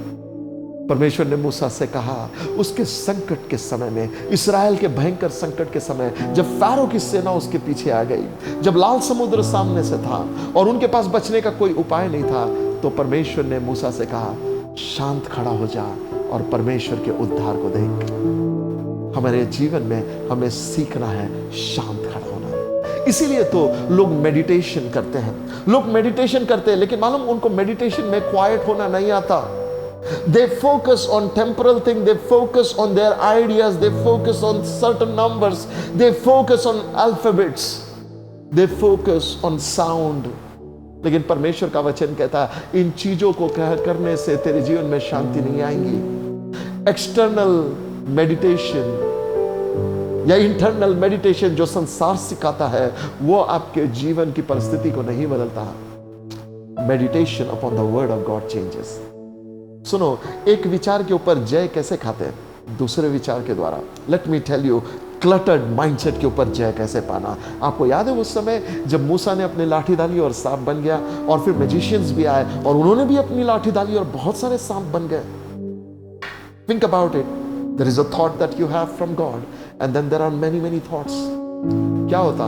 वो मूसा की लाठी, मूसा का सांप बाकी सांपों को खा गया। लेट मी टेल यू, जब आप परमेश्वर को अपने विचारों में इंट्रोड्यूस करेंगे, परमेश्वर की उपस्थिति बाकी तमाम विचारों को खा जाएगी। रिमेंबर, जब परमेश्वर के वाचा के संदूक को दागोन के मंदिर में लेकर जाया गया, क्या हुआ? दागोन अंधे मुंह गिर गया और टूट गया। Same thing will happen with you. जब परमेश्वर को आप अपने क्लटर्ड माइंडसेट में प्रथम स्थान दोगे, परमेश्वर की उपस्थिति, परमेश्वर का विचार आपके जीवन के हर एक विचारों को वो अपने बंधन में लेकर आ जाएगा। पौलुस ये कहता है, हमारे हथियार स्ट्रांग है, mighty to pull down every imagination. हर एक विचारों को बंदी बनाते हैं और यीशु की आज्ञाकारिता में लेकर आते हैं। आज मैं आपसे कहना चाहता हूं, परमेश्वर का वचन आपको सामर्थ्य देता है अपने विचारों के ऊपर जय पाने के लिए। कैसे? by meditating upon the word of God. परमेश्वर के promises पर मेडिटेट करने के द्वारा, परमेश्वर के चरित्र पर मेडिटेट करने के द्वारा, पवित्र आत्मा की सामर्थ के द्वारा। इसलिए आराधना के गीतों को सुनो, इसलिए इन संदेशों को सुनो, इसलिए जब सोते हो अपने कानों में परमेश्वर के वचन को गूंजने दो, परमेश्वर के वचन को मेमोराइज कर लो, उसे याद करो। दाऊद कहता है, तेरे वचन को मैंने अपने हृदय में रख छोड़ा है कि तेरे विरुद्ध पाप न करो। क्लटर्ड माइंड का एक ही उपाय है और वो है द वर्ड ऑफ गॉड। जब परमेश्वर का वचन मेरे अंदर अधिकांश से बसने लग जाएगा तो क्या होगा? वो मेरे जीवन के हर एक बातों को हटाकर निकाल देगा। वचन कहता है इब्रानी 4:12 में, परमेश्वर का वचन दोधारी तलवार है, वो हृदय को आर पार छेदता है, वो हर एक विचारों को और इंटेंट को जांचता है और वो फ्लैश को स्पिरिट से अलग करता है। ओ हर एक क्लटरनेस को वो दूर करेगा when you allow the word of God to come। इसलिए प्रायोरिटी लो, रोज सुबह परमेश्वर के वचन के साथ बैठो। You know how I keep my thoughts under control? By putting the word of God number 1। जब मैं परमेश्वर के वचन में मनन करता हूं, इसलिए रोज प्रार्थना का जीवन, रोज बाइबल पढ़ना, रोज परमेश्वर के आराधना के गीतों को सुनना और परमेश्वर की आराधना व्यक्तिगत करना, ये आपके जीवन में एक रिलीजियस प्रैक्टिस नहीं है, ये आपके जीवन को नियंत्रण में रखता है, शांति में रखता है। तीसरी चीज जो मैंने पाया अपने जीवन में, जो मनुष्य को बांध कर रखने की ताकत रखता है, वो है एक सिनिकल माइंडसेट। एक ऐसी मानसिकता जिसमें एक व्यक्ति इतना नकारात्मक हो जाता है कि वो अपने जीवन से हर उम्मीद को खो बैठता है। You know, cynicism of your mind is a state of mind where you are refusing to believe anything good can happen to you. जहां आप इस बात को मानने से नकार देते हो कि मेरे साथ कुछ भी भला हो सकता है। ये एक शक का माइंड है, ये एक दुचिता मन है, ये एक ऐसा मन है जहां पर एक व्यक्ति अपने जीवन में कुछ भी नहीं करना चाहता। उसको हमेशा लगता यदि मैं बिजनेस में इन्वेस्ट करूंगा तो फेल हो जाऊंगा, करने से पहले ही फेल हो जाएगा। वो एग्जाम को अटेम्प्ट ही नहीं करता ये सोच के कि मैं फेल हो जाऊंगा। वो कोई भी काम करना ही नहीं चाहता ये सोच के कि मुझे असफलता मिल जाएगी। मेरे प्यारों, मैं आपसे कहना चाहता हूं, ये सिनिकल माइंड जो होता है ना, ये मनुष्य के जीवन में इतना भयंकर हो जाता है कि ये मनुष्य को कुछ करने ही नहीं देता। एक सिनिकल माइंड एक ऐसा माइंड है जो करने से पहले ही हार मान लेता है।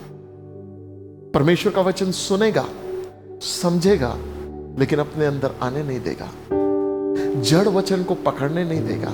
ये एक ऐसा माइंडसेट है जो हमेशा डाउट से भरा हुआ है। यदि कोई उससे कहेगा चिंता मत कर, मैं तेरा साथ दूंगा, तो बोलेगा हाँ जरूर, इसको अपना ही कुछ चाहिए इसलिए कर रहा। वो दूसरा व्यक्ति उसको आकर बोलेगा चल मेरे साथ, मैं तुझे कहीं ले जाना चाहता हूं, हाँ जरूर इसका कोई स्वार्थ होगा तभी वो मेरे साथ ऐसा कर रहा। यदि कोई उसे गिफ्ट भी देगा तो वो गिफ्ट को भी लेते समय में उसको ये लगेगा नहीं इसमें कहीं तो कुछ गड़बड़ होगा, आई डोंट वांट दैट। ये सिनिकल माइंडसेट एक इतनी भयंकर अवस्था है जहां मनुष्य हेल्प रिसीव नहीं करता। देखो, बाकी परिस्थिति में यदि हेल्प दी जाए तो व्यक्ति हेल्प रिसीव कर सकता, लेकिन सिनिकल माइंडसेट एक ऐसा व्यक्ति है जो यदि आप उसको केक भी बना के दोगे तो उसको लगेगा इसमें जरूर पॉइजन डाला है, मैं ये नहीं खाऊंगा। एक ऐसी विचारधारा वेयर निगेटिविटी उसके जीवन को इतना पकड़ लेती है कि वो उसके रिलेशनशिप्स पर इफेक्ट कर जाती, उसके वर्क फ्लो पे इफेक्ट कर जाती, उसके व्यक्तिगत जीवन पर इफेक्ट, वो किसी पर भरोसा नहीं कर पाता। और ऐसा व्यक्ति अपने आप के लिए दुख का कारण होता, अपने परिवार के हर एक सदस्य के लिए दुख का कारण होता। लास्टिंग रिलेशनशिप इस व्यक्ति के नहीं बने रहते। ये व्यक्ति के पास बैठना यानी सामने वाले को ऐसा लगता है यार मैं कहां फंस गया। ये व्यक्ति के साथ लास्टिंग रिलेशनशिप नहीं हो पाते। ये हमेशा अपने पुराने रिश्तों की असफलताओं को नए रिश्तों में लेकर आता। ये वो व्यक्ति है जो पुरानी वाइन स्किन में न्यू वाइन को डाल देता और वो दोनों खराब हो जाती। ये वो व्यक्ति है जो यदि दुकान में जाएगा, कपड़े खरीदने जाएगा तो उससे निकल रहेगा, गाड़ी खरीदने जाएगा तो उससे निकल रहेगा, होटल में खाना खाने जाएगा तो उससे निकल रहेगा, अपने घर में अपने लोगों से बात करेगा तो उससे निकल रहेगा। ये सिनिकल माइंडसेट एक ऐसा माइंडसेट है जिसके अंदर आशा नहीं है। It's a mindset deprived of hope कि कुछ अच्छा हो सकता, कि व्यक्ति कुछ अच्छा करेगा। ये उसके जीवन से हट जाता, एक आलोचना से भरा हुआ मन उसका हो जाता। यदि दूसरा कोई सक्सेस करने लगे इस व्यक्ति को खुशी नहीं होती। यदि दूसरे की प्रार्थनाओं का जवाब आने लगे इसको खुशी नहीं होती। यदि कोई अपने जीवन में तरक्की करने लगे इसको प्रॉब्लम होने लग जाता। ये न तो खुद सफलता की ओर बढ़ता है और जो सफलता की ओर बढ़ रहे हैं उनको भी खींचने का काम करता। ये एक ऐसा व्यक्ति है जो अपनी दुनिया में इतना खोया हुआ है that he doesn't believe anything good can happen. You know, इस सिनिकल माइंडसेट के लिए कोई इलाज नहीं है, कोई इलाज नहीं। मैं कितने लोगों को ऐसा जानता हूं वो डिप्रेशन की दवाई खाते हैं। You know, डिप्रेशन क्यों आता है? वो इसलिए आता है because you have become cynical in your mindset. Depression से आज बहुत सारे लोग डिप्रेशन के शिकार हैं। डिप्रेशन एक आम बीमारी आज के समाज में हो गई है। छोटे छोटे बच्चे लोगों को डिप्रेशन हो रहा है, बुजुर्ग लोगों को डिप्रेशन हो रहा है, लोग अकेलेपन से डिप्रेशन में चले जा रहे हैं। You know why people are facing depression? लोग डिप्रेशन और हाइपरटेंशन की दवाइयां खा रहे हैं। यू नो बीपी का प्रॉब्लम बड़ा आम प्रॉब्लम हो गया। You know why? Because of the cynical mindset, a mind that refuses to believe, a mind that refuses to hope. और जब किसी परिस्थिति में से आप आशा निकाल देते हो ना, वो परिस्थिति बदतर हो जाती है। जब आप किसी परिस्थिति में से आप आशा को, होप को निकाल लेते हो, उसमें फिर बचा क्या है? सेलिब्रेशन उसके जीवन से निकल जाता। Do you know one thing? You can take a cynical person in a birthday party, everybody will be having fun but this person will not have fun. इस व्यक्ति को आप महंगे से महंगा गिफ्ट लेकर दे, बाकी सब लोग आनंद करेंगे लेकिन उसको कोई खुशी नहीं होगी। You know why? Because a cynical mindset stops him from rejoicing in life. आखिरी बार कब था जब आप सही में खुश थे? आखिरी बार कब था जब आप सुबह उठे और आनंद से आपका दिल झूम रहा था? आखिरी बार कब था जब आप अपने परिवार के साथ आनंद मना रहे थे? आखिरी बार कब था जब आप अपने मित्रों के साथ आनंद कर रहे थे? आखिरी बार कब था when you were doing what you enjoyed doing the most? Maybe it was painting, maybe it was music, maybe it was cooking, maybe doing something that delights your heart. कब था वो? एक सिनिकल व्यक्ति जो होता है वो लेजी व्यक्ति के समान सोया हुआ रहता है, लेटा हुआ रहता है, कोई एक पैटर्न करता रहता है। यू नो सिनिकल व्यक्ति कुछ क्या हो जाता? वो एडिक्टेड हो जाता, मोबाइल में देखता रहेगा या कुछ और काम करता रहेगा, ऐसी चीजों को देखता रहता है जो अटर टाइम वेस्ट है, जिससे उसकी कोई भलाई नहीं, जिसमें उसके जीवन में कोई चीज का फायदा नहीं। मेरे प्यारों, मैं आपसे कहना चाहता हूं, यदि ये सिनिसिज्म ऑफ माइंड आपके जीवन को पकड़ कर रखा, यदि आप कांस्टेंट फियर में जी रहे, कांस्टेंट डाउट में जी रहे, कांस्टेंट डिसबिलीफ में जी रहे, यदि आपके जीवन में अनहैप्पीनेस आपको पकड़ कर रखा, आप हमेशा इरिटेटेड मूड में रहने लगे हो और आपके पास आप एक ऐसे लोनली व्यक्ति बन गए हो, तो मैं आपसे कहना चाहता हूं इस हालत से बाहर निकलो। यू नो एक सिनिकल व्यक्ति, दो शब्द उसके पास हमेशा रहेंगे, what if this happened, what if that happened. उसको बोलेंगे अरे यार चलो वांचते, what if this happened, what if that happened. You know कुछ होता भी रहेगा तो बोलेगा बट उसमें ये प्रॉब्लम है, बट वो उसमें ये प्रॉब्लम है। ऐसे व्यक्ति की कंपनी कोई एंजॉय नहीं करता। और फिर ये सिनिकल व्यक्ति सोच के ये बैठ के सोचता है यार कोई मेरा दोस्त क्यों नहीं बनता, कोई मेरे साथ लास्टिंग रिलेशनशिप में क्यों नहीं रहता, कोई मेरे साथ एंजॉय क्यों नहीं करता। इसके रिलेशनशिप बहुत टेम्परल रहते हैं, लोग उसके गिफ्ट के कारण अट्रैक्ट होते हैं लेकिन उसके सिनिकल माइंडसेट के कारण उससे दूर हो जाते हैं। उसकी दोस्ती ज्यादा दिन नहीं टिकती, वो अकेले प्रॉब्लम्स में संघर्ष में रहता। If you are a person suffering like this, I have news for you today. एक व्यक्ति यीशु मसीह के चेलों के टीम में था जो ऐसा ही सिनिकल माइंडसेट रखता था। उसका नाम थॉमस था। जब उसने सुना कि यीशु मसीह मुर्दों में से जी उठा, तो मालूम ये सिनिकल व्यक्ति क्या बोला? ये सिनिकल व्यक्ति बोला, यदि मैं तभी विश्वास करूंगा जब मैं यीशु के घाव में अपने हाथों को डालूंगा, जब मैं कीलों के स्थान पर अपनी उंगली डालूंगा, जब भाला जहां मारा गया था अपना हाथ डालूंगा, तभी मैं बिलीव करूंगा कि यीशु मसीह जिंदा हुआ है। दो सिनिकल लोग मुझे दिखाई देते। एक तो वो जो बिलीव करने को तैयार ही नहीं होते। थॉमस को सब लोग बता रहे थे, सब लोग थॉमस से कह रहे थे थॉमस यीशु मसीह जिंदा हुआ, हमने देखा। सबकी गवाही सुनने के बाद बोलता जब तक मैं उंगली नहीं डालूंगा तब तक विश्वास नहीं करूंगा। एक सिनिकल माइंड के लिए बहुत डिफिकल्ट होता बिलीव करना। माय फ्रेंड, इजराइल में एक टाइम आया जहां पे बाइबल ये कहती कि एक इतना भयंकर अकाल आया कि उस अकाल के दिनों में पूरे लोग मर रहे थे सामरिया में। भयंकर अकाल था, इतना भयंकर अकाल था कि वो कबूतर की मीट खा रहे थे। इतना भयंकर अकाल था। और ऐसे समय में एक दिन भविष्यवक्ता आया और भविष्यवक्ता ने कहा कल सुबह परमेश्वर बहुतायत को देने जा रहा है। तो राजा का एक मंत्री था, उसने इसको सुना और क्या बोला, यदि आकाश के झरोके भी खुल जाएंगे ना तो ऐसा नहीं होगा। Cynical mind has a problem believing on prophecies. Cynical mind has a problem. ये लोग परमेश्वर के प्लान्स को अपने जीवन से अबॉर्ट कर देते because they don't know how to receive what God is giving. मालूम प्रॉफिट ने उस सिनिकल माइंड से क्या कहा, उस व्यक्ति से क्या कहा? प्रॉफिट ने उस व्यक्ति को कहा तू अपनी आंखों से देखेगा लेकिन खाने नहीं पाएगा। दूसरे दिन ऐसा हुआ, उसने अपनी आंखों से देखा लेकिन वो मर गया, वो खाने नहीं पाया। मेरे प्यारों, आपसे कहना चाहता हूं, ये सिनिकल माइंड हमको डिप्राइव कर देता। हमारे आगे आशीष रखी होती लेकिन हम उसको पा नहीं पाते। हमें फ्री का गिफ्ट मिला होता लेकिन हम उसको एंजॉय नहीं कर पाते। Why? Because doubt and disbelief never allows you to enjoy your freedom. परमेश्वर का वचन ये कहता है जो कुछ तू परमेश्वर से मांगे और अपने हृदय में संदेह न करे, परमेश्वर तुझे देगा। याकूब कहता एक दुचित्ता व्यक्ति जो है, वो दुचित्ता व्यक्ति कुछ भी परमेश्वर से नहीं पाता। If you are a man who is double minded होने का मतलब सिनिकल माइंडसेट है। He is a man who wants to believe who doesn't believe, who wants to believe who doesn't believe. यदि वो कॉन्स्टेंटली ऐसी मानसिकता में चल रहा, उसने दो नावों पे पैर रखा है, वो कोई काम का नहीं है।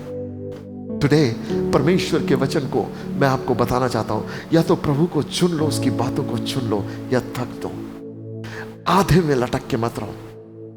परमेश्वर का वचन कहता है या तो तू गर्म होता तो अच्छा था, या तो तू ठंडा होता तो अच्छा था, पर क्योंकि तू गुनगुना है मैं तुझे अपने मुख से उगल दूंगा। In other words what is God saying? Cynical mindset, न इधर का न उधर का, यू आर कॉन्स्टेंटली लाइक डामाडोल परिस्थिति में, you are not able to decide for yourself. शक से भरा हुआ वो परमेश्वर के राज में कोई काम का नहीं। यू नो, ये सिनिकल माइंड ने विवाहों को बर्बाद कर दिया, शादीशुदा जिंदगियों को बर्बाद कर दिया, शक ने परिवारों को बर्बाद कर दिया, आपके चैन को, आपके सुख को छीन लिया आपसे। क्या इलाज है इसका? इसका इलाज एक ही है, जैसे यीशु थॉमस के पास आया और बोला थॉमस इधर आ, इधर आ, मेरे घाव में हाथ डाल कर देख। और फिर यीशु मसीह ने उससे कहा Thomas, blessed is a man, वो व्यक्ति आशीषित है जो बिना देखे मुझ पर विश्वास करता है। इन अदर वर्ड्स, प्रभु यीशु मसीह कह रहा cynical mind is not a blessing. आज प्रभु यीशु के पास आओ और यीशु से कहो प्रभु मेरे इस दुविधा से मुझे छुड़ा ले, मेरे जीवन के इस सिनिकल माइंडसेट से मुझे छुड़ा ले। देखो, चिंता होती है, डर आता है, बेचैनी होती है, लेकिन वो जीवन शैली नहीं बननी चाहिए। चिंता should not be my habit. होती सभी को है, लेकिन उसी में जीवन जीना वो अच्छी बात नहीं। सॉरोज सबके जीवन में आते हैं, लेकिन सॉरोफुल बने रहना गॉड डजंट वांट इट। आनंदित बने रहना is what God wants you. मेरे प्यारो, सिनिकल माइंडसेट से प्रभु आपको बचाना चाहता है। There is a fourth condition that I want to share and then we will pray together. Fourth condition is paralysis of will. आपके मानसिकता में एक ऐसी कंडीशन जहां आपका विल, जहां आपकी इच्छा शक्ति वो पैरालाइज्ड हो गई है। It's a paralysis of will. ये एक ऐसी परिस्थिति है जहां एक व्यक्ति का विल इतना कमजोर हो जाता कि वो कुछ फिनिश नहीं कर पाता, कुछ कर नहीं पाता, यू नो, अपनी इच्छा को उसमें डाल नहीं पाता। वो एक डल व्यक्ति के जैसा बैठा रहता है। वो करना चाहता है, उसको पूछेंगे तू करना चाहता? बोला हाँ। क्यों नहीं करता? मालूम नहीं। He knows what needs to be done, but he doesn't do it. You know why? क्योंकि उसका माइंडसेट ऐसा है, वो पैरालाइज्ड व्यक्ति के जैसा है। जैसे एक पैरालाइज्ड व्यक्ति होता है ना, वो नॉर्मली चल फिर नहीं पाता, भागना तो दूर की बात, वो अपने आप खड़ा नहीं हो पाता। क्यों? क्योंकि उसके नसों से कम्युनिकेशन बंद हो गया है। वैसे उसके मन में, उसके विल में कम्युनिकेशन बंद हो गया। वो इतना कमजोर विल्ड व्यक्ति बन गया है कि कोई भी काम फिनिश नहीं कर पाता। छोटे छोटे काम उसके हो नहीं पाते। आप अपने जीवन में देखो, कितने काम आप सोचते हो सुबह उठ के आज मैं ये करूंगा, ये करूंगा, ये करूंगा, ये करूंगा, ये करूंगा। At the end of the day, do you find yourself finishing all the task? यदि if you don't find yourself finishing, what are you suffering? You're suffering paralysis of will. It is a dangerous thing when you make plans and you don't execute that plans.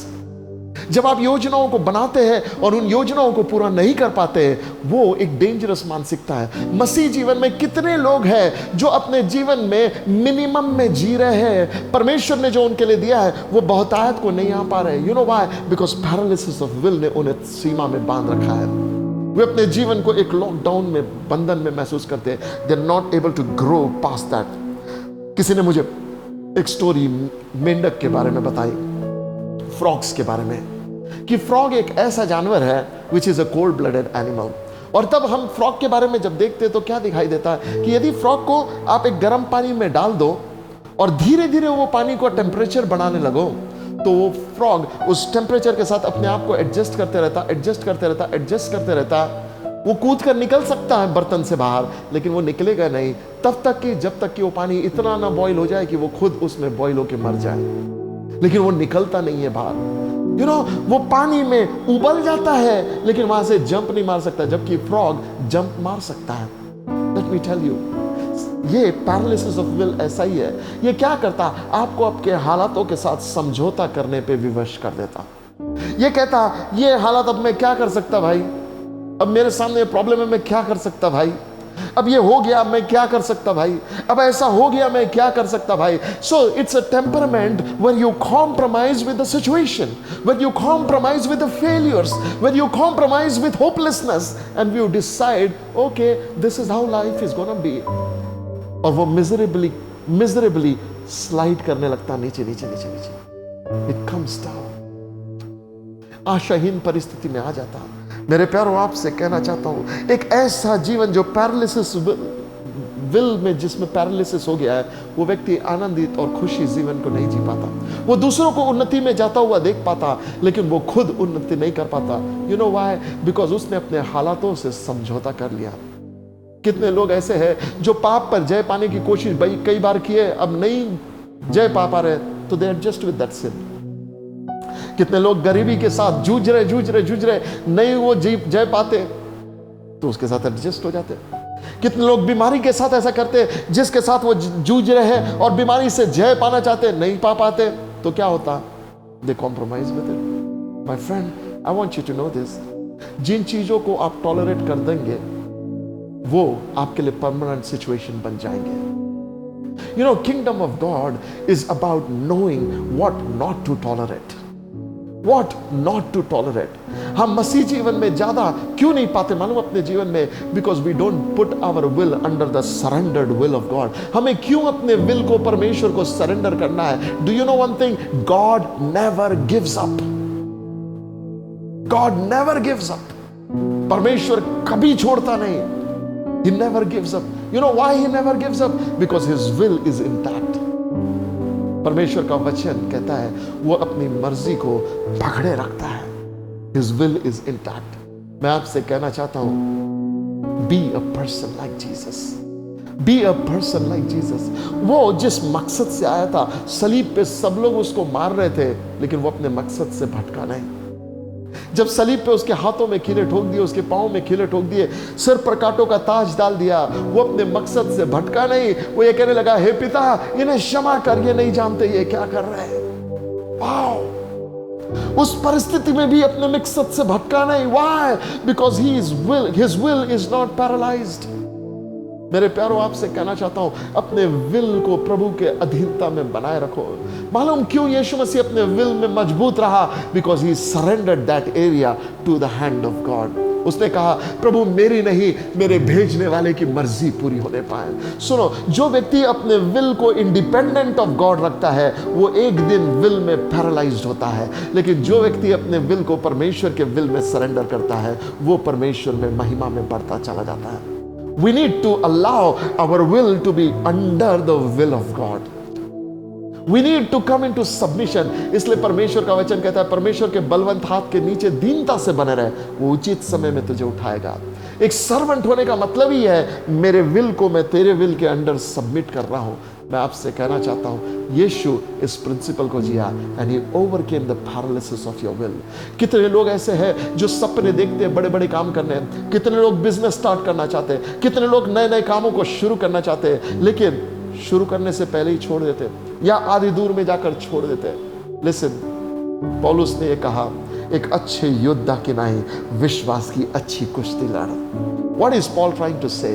He says, I have kept my faith. मैंने अपने विश्वास की सुरक्षा की है तिमोथी, मैं अपने विश्वास को थामे रखा। What is it? मेरे विल को बनाए रखा, मेरे विल को बनाए रखा। If you don't have your will, you will never be able to operate in faith. तुम्हें अपने विल को बनाए रखना पड़ता है। परमेश्वर का वचन यहां पे कहता है, we must allow God to fill our heart. You know, paralysis of will आपके जीवन के हर एक मकसद को आपसे छीन लेता है, आपके जीवन के पर्पस को आपसे छीन लेता है, और आप अपने जीवन को यूं ही बर्बाद करने लग जाते हैं। मेरे प्यारों, आप बर्बाद होने के लिए नहीं बनाए गए, आप परिस्थितियों में बिखरने के लिए नहीं बनाए गए, लेकिन आपको परमेश्वर ने इसलिए चुना, इसलिए बनाया कि आपके द्वारा एक नए इतिहास को रच दे। When I look into the Bible, I love this scripture passage. मत्ती इसके 11 अध्याय के 28 वचन से लेकर 30 वचन तक यीशु मसीह हम सब से कहता, एक बोझ से दबे हुए व्यक्ति मेरे पास आ, मैं तुझे शांति दूंगा। Jesus is calling us to give us peace. भजन संहिता 55 इसके 22वें वचन में परमेश्वर का प्रॉमिस है, cast your burden unto Jesus. He cares for you. परमेश्वर का वचन कहता है, He cares for us. एक जीवन चरित्र के बारे में आपको बताता हूं जो मिलता है यूहन्ना इसके 5वें अध्याय में। जब यीशु मसीह बेथसेदा के पुल के पास आया, बहुत से बीमार मेम लोग वहां पे थे, लेम लोग वहां पे थे, हर प्रकार की परिस्थिति से ग्रसित लोग वहां पे थे। ऐसे समय में वहां एक रोगी था जो 38 सालों से बीमार था। 38 साल, इमेजिन, छोटा पीरियड नहीं है, 38 साल से बीमार था। यीशु उसके पास आया और यीशु उससे बात करने लगा। And the first question Jesus asked him was, क्या तू चंगा होना चाहता है? Jesus asked this question to this man, do you want to be healed? मैं पूछने लगा, हे प्रभु, वो तो बीमार है, 38 सालों से बीमार है, वो तो डेफिनेटली चंगा होना चाहता, आप उसको ये क्वेश्चन क्यों पूछ रहे हैं? The answer is because his will is paralyzed. वो इतने लॉन्ग समय से अपनी परेशानी में है कि उसने अपने लाइफ को एडजस्ट कर लिया उस परेशानी के साथ, उसने अपने लाइफ को एडजस्ट कर लिया उस बीमारी के साथ। वो यीशु मसीह को कहता है, मैं जाना तो चाहता हूं, लेकिन इससे पहले कि मैं जाऊं कोई और चला जाता। Oh, there is always some hurdles that I am not able to pass by. Listen my friend, मेरे साथ सोच के देखो, क्या कह रहा है ये आदमी? ये आदमी कह रहा है, स्वर्गदूत आता, पानी हिलाता, मैं देखता हूं हर लोग चंगे होते जाते हैं, लेकिन इससे पहले कि मैं कूदूं कोई और कूद जाता है और वो चंगा हो जाता। इसका मतलब मुझे समझ में आया होता क्या है। थिंक विथ मी, अगर ये आदमी बीमार व्यक्ति यहां पे पड़ा है और अगर वो बेथसदा का पुल जहां पे पानी है, जहां पे स्वर्गदूत आता, वो यहां पे है। अब ये व्यक्ति कह रहा है, मैं जब देखता हूं स्वर्गदूत पानी हिलाने के लिए आया है, मैं जाना शुरू करता हूं, लेकिन जब मैं जाकर पानी के अंदर जाने वाला होता हूं, कोई और चला जाता है, और जब कोई और चला जाता वो चंगा हो जाता और मेरा नंबर नहीं आता। पर मालूम ये आदमी करता क्या है? ये वापस वहां से अपने स्पॉट पे आके रुकता है। And for 38 years he has been doing this. चाहिए इस आदमी को, बेटा अगर तू 38 सालों में ये जगह क्रॉस नहीं कर पाया तो अपने जीवन में क्या कर पाएगा? That's why Jesus said, do you want to be healed? सोच के देखो, अगर ये आज निकला, कोई और पानी में चला गया उससे पहले और ये यहां रुक गया, दूसरे दिन निकला यहां तक आया और कोई और पानी में चला गया, तीसरे दिन आया कोई और चला गया, रुक गया, चौथे दिन आया कोई और चला गया, रुक गया, पांचवें दिन आया कोई और चला गया, रुक गया, छठवें दिन आया, I believe by 7th day he could be the first one to jump into the water। लेकिन ऐसा नहीं हुआ। क्यों? बिकॉज ही वुड स्टेप वो उन स्टेप्स को बैकवर्ड वापस लेता और उस स्पॉट पे चला जाता जहां पे वो कंफर्टेबल बन गया। ये पैरालिसिस ऑफ विल आपको कंफर्टेबल बना देता आपके जीवन के अगली स्पॉट पे। ये पैरालिसिस ऑफ विल आपको आपके जीवन के उस स्पॉट पे बैठा के रख देता जहां से आप उन्नति नहीं कर पाते। कितने लोग कहते हैं, भैया मैं घर खरीदना चाहता हूं लेकिन मेरे पास पैसे ही नहीं है। हे, सिस्टमैटिक प्लान से सेविंग शुरू कर और एक दिन तू खरीद नहीं पाएगा। कितने लोग कहते हैं, भैया मैं डिग्री लेना चाहता हूं लेकिन मैं कर नहीं पाता पढ़ाई। ओ, सिस्टमैटिक रूप से पढ़ाई शुरू कर ताकि one day you can do that. कितने लोग अपने जीवन के लिए प्लान्स बनाते हैं, but you know what, they don't have systematic, they don't have perseverance to do that। उनका विल इतना कमजोर है कि उनको कुछ चाहिए तो अभी चाहिए, नहीं मिलता होगा तो मैं उसके लिए मेहनत नहीं कर सकता हूं। Some things in life are worth the waiting। लगातार मेहनत करो। जैसे एक किसान बीज बोता है और पानी डालता है और लगातार मेहनत करता है और एक दिन उसका बीज बोना उसके लिए एक हार्वेस्ट बन जाता है। मैं आपसे कहना चाहता हूं, यीशु मसीह के पास आओ। आज ये विजडम जो परमेश्वर के वचन से आपको मैंने दिया है, जहां प्राइमल वुंड्स ऑफ लाइफ आपको लॉकडाउन में बनाए रख सकते हैं, जहां ओवर क्राउडिंग ऑफ सोल आपको लॉकडाउन में बनाए रख सकते हैं, जहां सिनिसिज्म ऑफ माइंड आपको लॉकडाउन में रखेगा और पैरालिसिस ऑफ विल आपको लॉकडाउन में बनाए रखेगा। यदि ये 4 प्रॉब्लम्स आपको आज लॉकडाउन में रख रहे हैं तो मैं आपको बताऊं, सरकार पूरी दुनिया खोल भी देगी ना तो भी आप अपने आप को इस प्रिजन से बाहर नहीं पाओगे। You know why? बिकॉज ये लॉकडाउन्स कोविड-19 के कारण नहीं है, ये लॉकडाउन्स आपके माइंडसेट के कारण है। इसलिए आज यीशु के पास आओ। यदि आप ऐसी परिस्थिति में हो, मुझे बहुत अच्छा लगता कि जॉन चैप्टर 5 में Jesus came to that man. Yeshu उस व्यक्ति के पास आया और उससे कहा, मैं तुझसे कहता हूं अपनी खाट उठा और चला जा। Today Jesus is saying to that man, get up and get going. Yeshu के शब्द सुनते उसके पैरों में बल आया और वो अपनी जगह से उछलता कूदता नाचता हुआ परमेश्वर की महिमा करता हुआ चला गया। जो मिरेकल उसके जीवन में हुआ वो मिरेकल आज आपके जीवन में होगा। लिसन, यीशु से मुलाकात करने में सब चीज बदल जाएगा। Come and let us pray. मेरे साथ प्रार्थना करें। यदि आपके मन में देयर इज अ प्रॉब्लम और आप सोच रहे हैं, प्रभु मेरा मन ओवर क्राउडेड है, मेरा हार्ट वुंडेड है। ओ प्रभु, मेरा विल पैरालाइज्ड है और मेरा माइंड हमेशा आलोचन से भरा है, नेगेटिव थॉट्स है। मुझे नहीं मालूम मैं क्या करूं। Come to Jesus today. जिस हाल में ये माइंडसेट प्रभु यीशु मसीह ने आपको नहीं दिया, ये माइंडसेट पाप का नतीजा है। पाप जड़ है जिनकी ये सारे फल है। आज यीशु को अपने जीवन समर्पण करो और यीशु के पास आओ। जब यीशु के पास आएंगे, बाइबल कहती है परमेश्वर ने जगत में अपने पुत्र को इसलिए भेजा कि जगत उसके द्वारा बचा लिया जाए। प्रभु यीशु आया ही इसलिए कि हमें इन परिस्थितियों से बचा ले। इंटरनल बैटल और एक्सटर्नल बैटल दोनों पर विक्ट्री देने के लिए यीशु आया है। Come on, let's pray together. Father, I pray right now, जितने मुझे सुन रहे हैं, may faith arise in the life, may hope arise in the life. प्रभु, कितनी भी बदतर परिस्थिति उनकी क्यों ना हो गई हो, आज जब ये वचन वे सुन रहे हैं, यीशु के नाम में नई आशा उनको घेर ले, नई उम्मीद उनके हृदय में आने पाए। Lord, I pray let a deposit of heaven come, break every chains from their lives. और यीशु, तेरा चेहरा उन पर प्रकट कर, अपने मुख के प्रकाश को उन पर चमका दे। तेरा वचन कहता है, उठ प्रकाशमान हो, तेरा प्रकाश तुझ पर आया है। Lord, I pray, may the light of gospel shine upon them. प्रभु, आज इन परिस्थितियों से अपने लोगों को बचा ले और हमें एक नया जीवन दे दे। प्रभु, यहां से आगे तेरे लिए महिमा का जीवन जीने वाले व्यक्ति हमें बना दे। I thank you. I thank you. यदि कोई ऐसा व्यक्ति है जिसने अपना जीवन यीशु मसीह को कभी नहीं दिया, so I don't want to close this broadcast. I want to give you an opportunity to call Jesus Christ. आज अपने हृदय में यीशु पर विश्वास करो और अपने मुंह से अंगीकार करो कि प्रभु यीशु मसीह आपसे प्यार करता है और आपके गुनाहों को मिटाने के लिए वो इस संसार में आया। जो व्यक्ति विश्वास करता है यीशु मसीह पे और अपने मुंह से अंगीकार करता कि यीशु प्रभु है, उसका उद्धार होता। So let us just pray. Father, I pray in Jesus' name. जो कोई प्रभु इस समय तुझे बुला रहा है, उसके जीवन में आना, Be the Lord of my life, Lord. और उनका जीवन पहले जैसा कभी ना होने पाए।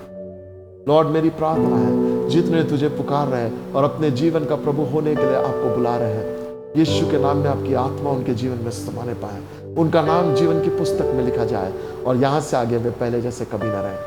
धन्यवाद के साथ ये प्रार्थना यीशु मसीह के नाम से मांगता हूं, आमीन।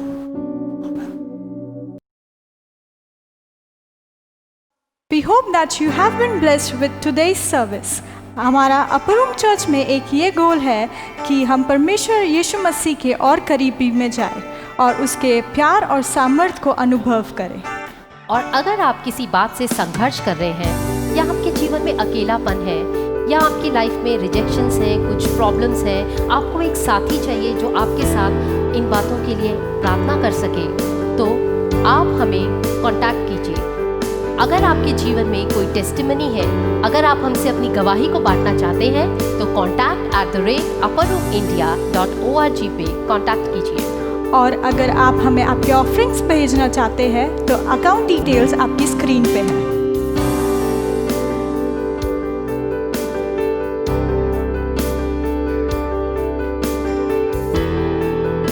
हम आशा रखते हैं कि अगले हफ्ते फिर से रविवार को इसी समय ऑनलाइन हम फिर से एकत्रित होंगे, क्योंकि परमेश्वर थियोलॉजी नहीं, रियलिटी है। And we hope to see you next week. Till then, stay blessed. Bye bye. तू ही है वो जो मुझको छुड़ाता, तू ही है वो जो मुझको संभालता। देखता हूँ मैं जब तेरे क्रूस की ओर, तू ही है वो जो मुझको बचाता। मैं आज़ाद